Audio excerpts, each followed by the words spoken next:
Ginger Miller, Project Coordinator with the Effective Evaluation Resource Center, part of the Indiana Resource Network.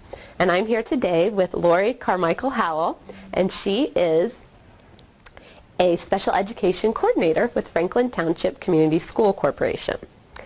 So thank you, Lori, for joining us today. Excited to talk with you. Well, thanks for being here, Ginger. Our goal for today's conversation is to really get an idea of your roles and responsibilities as a special education coordinator. And then specifically, we want to talk about how you ensure that you're effectively training your school staff. So before we get into all of that, I just wanted to get a little background information. So could you share with us a little bit about your district? Sure. Franklin Township Community School Corporation is located on the southeast side of Indianapolis. Mm-hmm. We are one of the township schools for Marion County. We have roughly 9,000 students here in our district that we serve. We have 6 different elementaries, 2 middle schools, and Franklin Central High School. And we have special ed programming in all of those different buildings. All right, great. Before we get into your current role, I just wanted to take a brief kind of walk back through your vita, or just you describing your past positions that have led you to your current position. Sure. My background and training is as a speech-language pathologist. I went to Butler University and Indiana State University to prepare for that. I started out in the medical setting, working with pediatrics, and then that kind of led me to be in the schools because I really wanted to keep working with the student population. So I started working as a speech-language pathologist in Wayne Township in Indianapolis as a speech-language pathologist for several years.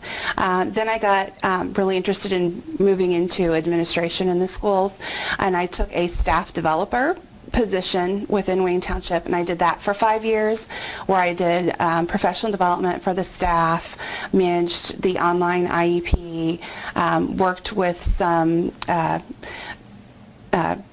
technology training and integration, especially with NIMUS and getting accessible materials to our students. And then a large part of my job was working with the speech-language pathologists and also with response to intervention as well. Great.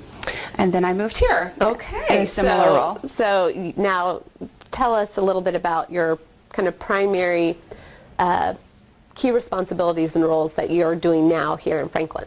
Sure. I am special ed coordinator, and that's kind of the jack of all trades position. Right. I do whatever needs to be done. I work a lot with compliance for our special ed department, making sure that we're meeting all of our indicators and working with our staff to make sure we're compliant, and then taking it to the next step and working on quality to make sure we're providing quality services, best practices, implementing things that are really going to advance our students. I'm on the district curriculum committee, and as part of that, I work a lot with RTI, response intervention, and how we're implementing that in the district. And then I supervise the speech-language pathologists and provide professional development for them specifically, as well as what other needs might be across the district. Okay. And then, I mean, as far as you're also working with transition, with positive behavior supports, yes, with the preschool program as well? Yes, I do coordinate our preschool program as well, and I sit in as the public agency representative for all of those case conferences and coordinate getting our students into services from our early childhood assessment team, into developmental preschool or outpatient speech therapy, whatever their need might be, and help that transition piece for them, and then as well as when they move into kindergarten. Okay. So like you said, jack of all trades, wearing many hats, many roles in this position. And our focus for today's interview, we really want to talk about effectively training school staff. And clearly you work with lots of different staff. So to keep this interview from being 5 hours long, let's focus in on your training that you do with the speech language pathologists, or SLPs is what the abbreviation is we use. Now let's think about, where do you even begin? I know in previous conversations we've had, you've talked about district goals and aligning your professional development to those district goals. So can you talk a little bit about what those goals are and how they're decided and who's involved in deciding the goals? Sure. I mentioned earlier that I'm part of our curriculum, instruction, and assessment team for the district, and that team really kind of sets the goals for what we're going to be really focusing on with direction from our cabinet, our administrative cabinet, but we work on how that's actually going to be implemented within the buildings. So one of our big priorities as a district obviously is student achievement. We are an A-rated school district. We want to maintain our A-rated school district status and continue to improve for our students. So we want to look at how everybody impacts student achievement, and SLPs sometimes don't get let in on some of the other professional development that happens, so we work very hard to make sure that they're included in that so they can keep up on what's happening in best practices in the classroom so they can carry that over in therapy. And then we look at how does our service delivery need to change to meet those district goals. So I did develop a success plan with guidance from our curriculum and instruction and assessment team, which we call CIA. Our abbreviation for that is CIA. But our goals for our department, there are 5 this year, which seems like quite a bit, but they link into each other, and they all align with our goal of increasing student achievement. We wanted to work and develop guidelines to determine eligibility for speech and language impairment in a more consistent way from building to building, from SLP to SLP across the district, and across the age span from preschool to secondary level. So that's been a big focus, is getting those guidelines kind of written and implemented this year. We also, in that piece, are working with how to be more collaborative with our school psychologists. So big national goal too. Yeah, making our multidisciplinary team evaluations truly multidisciplinary and not just people taking reports in isolation and stapling them together. Right. So we've been working collaboratively with the school psychs in getting that done. Then looking at the Common Core coming soon, we have started our professional development in what does that mean for speech services? How are our services going to have to change to be able to serve our students with a Common Core, and just reading some articles and getting prepared for that was a goal. And then we had 2 goals related to service delivery.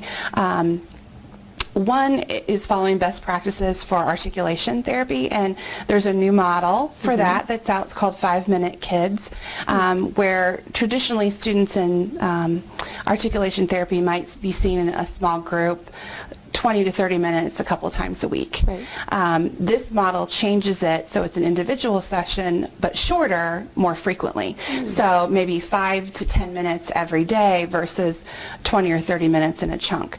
And what that does is it keeps the motor learning more current, and we're seeing much faster success in students achieving their sounds appropriately. So we have implemented that this year in kind of a phased-in way, so to get everybody onto that. And then also, along with service delivery, in the past, across Indiana and across the country, SLPs have been very much in a pull-out model for removing students from the classroom, working with them in isolation, which is fine and certainly is good for some students and for some reasons, but really to progress in the curriculum, they need to be in the curriculum. So we have looked at co-teaching and flexible service delivery with classroom-based services as another focus this year. So how can we implement co-teaching with either a special ed teacher, with another therapist, with the classroom general ed teacher,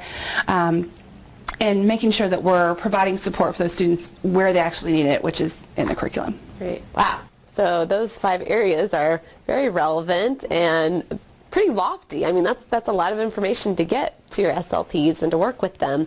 How do you secure your training, your speakers, your resources? And if you want to, choose an example to talk about, that'd be great. Well, the nice thing about me in this position is I have that background in training, so we have some in-house expertise. We also utilize free resources the best that we can. Like free. We like free. The nice thing about the way today's world works is there's so much technology and there's so much available in short bursts that our staff can access, like webinars. Yes. So we can get a 1-hour webinar in within the day. It doesn't cost anything, or it has a minimal cost, but we can get some nice professional development that way. We use our speech meetings monthly. We do meet monthly, the first Wednesday of every month. Not for housekeeping things. There might be some, agenda items related to make sure this is done and make sure you get your Medicaid billing done or different things like that. But we really try to do the bulk of it being professional development, whether it's staffing a tough case and doing a case study, or reading journal articles like it's related to the Common Core, or getting in and diving into the eligibility criteria, looking at what other states have, what other districts have across the state, and writing that. We try to make it a very productive time. Right. I also like to work with timelines and goals, and that tends to make us more productive. So they come in knowing what the goal is for that meeting or that day, and what we want to accomplish by a certain time. That's how we can get those 5 goals in across the year, with a mindful plan to start with, and not just kind of making it up as we go. I think it's really important. I agree, and I think that's an issue that we see a lot of times. It's just like, ooh, this looks like a good training. Let's do this, and be at a webinar or something. But that one-shot session kind of deal where it's like, all right, let's watch it and we're done. But it sounds like you really have a plan where you start with these 5 areas you're focusing in, your staff knows about these 5 areas, and then you're incorporating it through your monthly meetings and following up throughout the time in between the meetings. So. And then one other thing that we have done, I also like people to see things in action versus just read about it or talk about it. So we took a field trip to a local district, cool. actually to Wayne Township, to see some of the stuff in action that I knew was happening because I had been there before. Right. So that was another opportunity for them to actually see it live, ask questions to somebody that's doing it while they're doing it or immediately after they're doing it. That you can't exactly get in a webinar or right. through reading a journal article. And again, that cost was free. So looking at your neighboring districts and seeing who's doing great things and how you can capitalize on those. Not every district has a coordinator that's an SLP or has 10 different SLPs to work with, and they might have only 1 or 2 in the district. But if you combine people around you, there's lots of expertise that you can get for free. Just by collaborating with people. No, and that's a really great point, and something that would be great advice for some of our other special education coordinators, that you don't always have to be grabbing a national speaker, and sometimes it's much more relevant and appropriate for your staff to be seeing what's going on next door and really getting a good peer example, and then you can talk about it and take it back and implement it your own way. So I like that. Let's talk about barriers. Of course, you mentioned one already, being time. It's really hard to find the time to get this professional development training in, and I love how you've put it into your monthly meetings. Any other tips or suggestions as far as fighting that barrier of time to really get in professional development? Building into the meetings is a big part of it. I've heard some districts don't like their SLPs to meet, and I think that's a real disservice. There's so much they can do when they do meet if it's a productive time. If it's just sitting around talking about paperwork and what not to do, what to do, it may be not useful, but if you're actually using it for professional development, it's very much worth the time. We also are creative in a couple other ways. We are launching LMS system called My Big Campus. Now, what's LMS? Is that a Learning Management System? Okay. And it's an online tool that we can build modules in. It's similar to Angel or Blackboard, but it has more of a social media look and feel to it. Yeah, I went to a conference and I got to see an example, the introductory of My Big Campus, and it looked almost like a Facebook page, but it was something you could be incorporating your training in. So we can put different modules into My Big Campus, and we can see who's viewed them, when they've viewed them, and give quizzes, to see if they've read the information. And teachers can do that at their leisure. They could do it during a prep period, they could do it before or after school, they could do it at home, they could do it on vacation. So it's something that makes training much more flexible. And then there's certain things that people just need to review periodically. So for example, a quality transition IEP, that quality doesn't change, but people sometimes need to be reminded, and they can go back and review, am I making sure I've got my goals written the right way? Have I got all the pieces in that I need to, and I can do a quick look at this just to review it? And so it's always there, and they don't have to go search through their file cabinet to find. So just having those resources handy that they can access easily on the learning page. And it also stimulates discussion between different groups, because there'll be people accessing that from different buildings that maybe not normally come in contact with each other, but we can set up message boards, or just like you have in Facebook, you can have your wall where you address posts and questions too as well. So just bringing that social media piece in that a lot of, especially our newer staff, is very familiar and used to, bringing that in to using it professionally. Wow. Okay, talking about new staff, nice transition there. New hires, that's another barrier that we come across. Let's say your caseloads have really upped, and mid-year you bring in some new staff, or even staff that come in fresh to this year that didn't get the training received the year before. How do you address that? We do that on a case-by-case basis a lot of times, but I orient all the new staff and give them the things that they have to get started. So if they don't know the Indiana IEP system, then myself or Sharon Kanoth, our director, will work with on getting them trained in that. I'll train them in Medicaid billing. I make sure they understand the 5-minute model and give them support in how to implement that with example schedules. I have video of this is what it looks like. We have materials that have been purchased for that purpose as well that they have access to. So some of that is built in. We have an iPad for all of our SLPs, so we do iPad training so that they're not just given a device where they don't really know what to do with it. So our assistive technology coordinator will work with them to make sure they understand how to use the device, that they know the different apps that are available. And then I touch base with them and kind of do an ongoing mentoring throughout their first semester or first year, depending if it's a clinical fellow in speech, then their supervisor, be myself or one of our other SLPs, would be that ongoing mentor as well. Gotcha. So when you look at this SLP program you've developed and the training you've incorporated, what would you say are some of the strengths that you're really proud to be a part of them?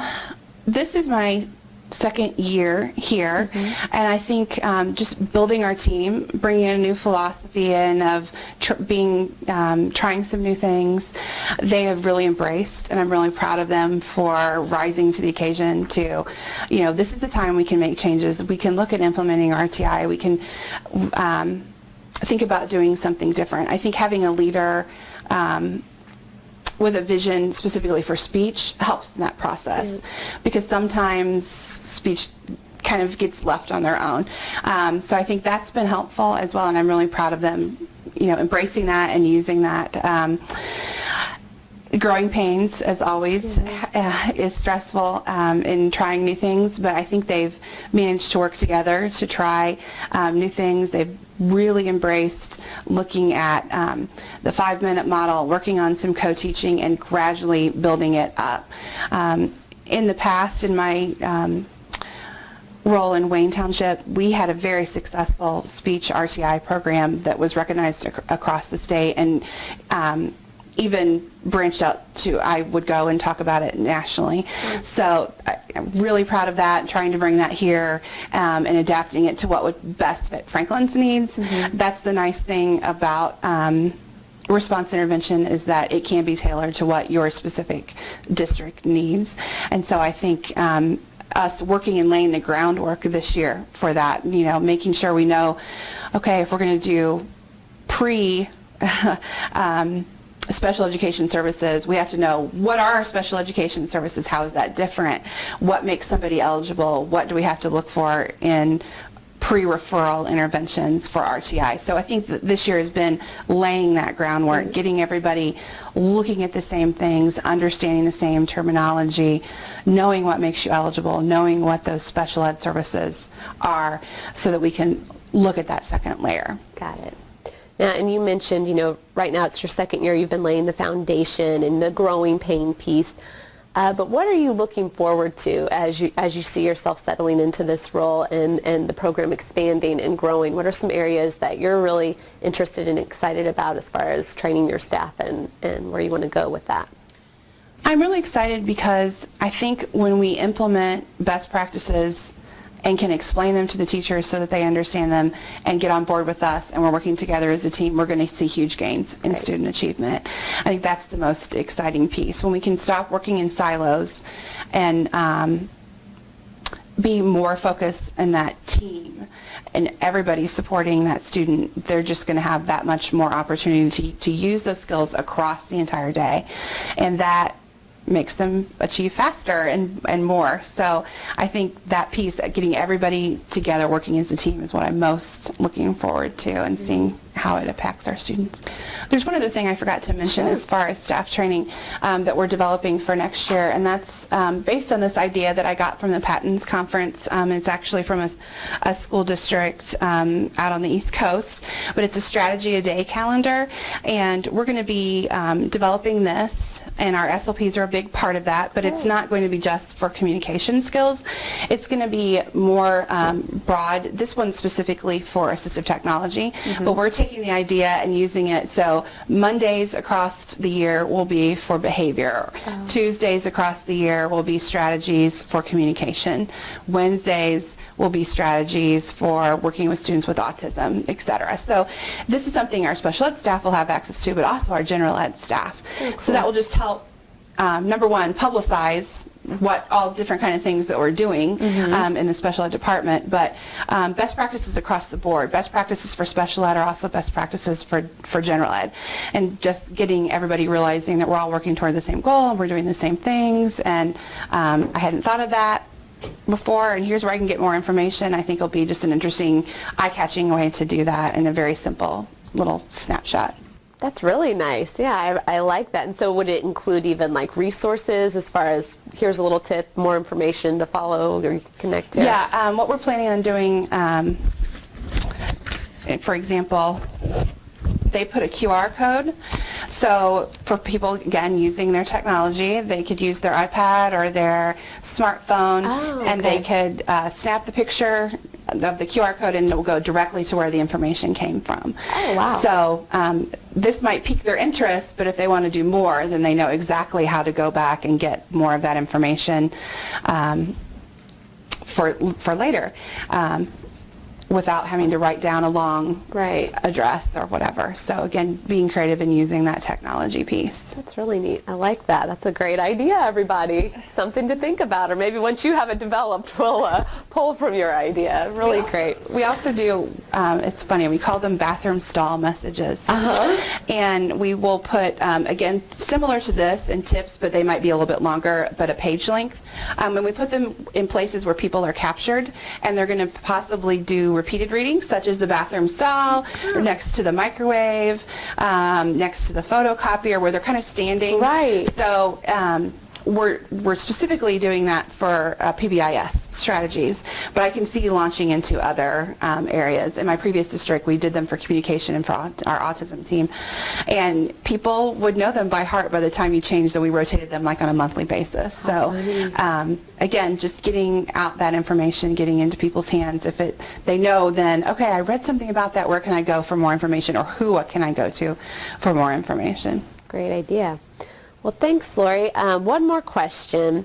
So let's say someone's just been newly hired as a special education coordinator, and they have the daunting task of balancing all these hats, but specifically when they're looking at effectively training their staff. Where would you tell them to start? What advice would you give them? I think the first thing is to know what the district goals are. Where do you really need to improve on? Where do your staff have a weakness? Figure out what their strengths are. What can you capitalize on as far as strengths? Who's been trained in what? What do you already have in place that you can use and get those people on board? I think also having a plan. So getting all of that information and then putting it into a plan and putting it timeline attaching to it with a goal, so that it's not just the one-shot deal. How am I going to follow up to make sure people are using this information?